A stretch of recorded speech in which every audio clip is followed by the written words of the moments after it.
அனைவருக்கும் வணக்கம். நம்ம இந்த வீடியோவில் தக்காளி கிரேவி எப்படி செய்யறது இட்லி தோசைக்கு அப்படின்னு பார்க்க போகிறோம். நான் 4 தக்காளியை சின்ன சின்னதாக நறுக்கி எடுத்து வச்சுருக்கேன். அரைப்பதற்கு நான் ஒரு பச்சை மிளகா, பொட்டுக்கடலை 2 ஸ்பூனு, சோம்பு 1 ஸ்பூனு, கிராம்பு 3, பட்டை சிறிதளவு, அப்புறம் கசகசா ரொம்பவுமே நல்லது. அதே மாதிரி அப்போ நான் 1 கப் அளவுக்கு தேங்காய் எடுத்து வச்சுருக்கேன். இப்போது நம்ம அரைக்க வேண்டியதெல்லாம் ஃபஸ்ட்டு தனியாக அரைச்சி எடுத்து வச்சுக்குவோம். ஏன்னா அதை ஆறட்டும், அதுக்கப்புறம் நாம் கிரேவி செஞ்சிடலாம்.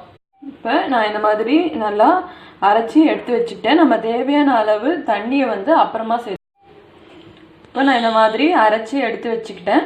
நம்ம தேவையான அளவு தண்ணியை அப்புறம் சேர்த்துக்கலாம். இப்போ கிரேவி எப்படி செய்யறது அப்படின்னு பார்ப்போம். இப்போ கடாயில் நான் 1 ஸ்பூன் எண்ணெய் ஊற்றிருக்கேன். எண்ணெய் காஞ்சோன்னே நாம் அதில் கடுகு சேர்த்துடலாம்.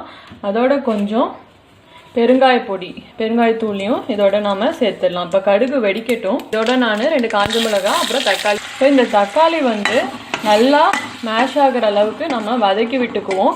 நம்ம வெறும் உப்பு மஞ்சத்தூள் மட்டும்தான் கடைசியாக நம்ம சேர்க்க போகிறோம். ஏற்கனவே பட்டை கிராம்பு அதில் சேர்த்ததுனால மசாலா எதுவும் நம்ம சேர்க்க போகிறதில்ல. தண்ணி ஊற்றாமையே பாருங்கள், தக்காளியில் இருக்கிற அந்த ஜூஸே நல்லா குழஞ்சி வந்துடுச்சு. இப்போ இந்த ஸ்டேஜில் நாம் அரைச்சி வச்சுருக்கிறத இதோட சேர்த்துடலாம்.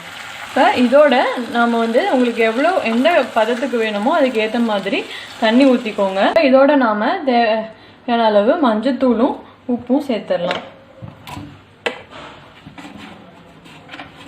உப்பு சேர்த்துட்டு இது நல்லா ஒரு 2-3 நிமிஷம் கொதிக்கட்டும்.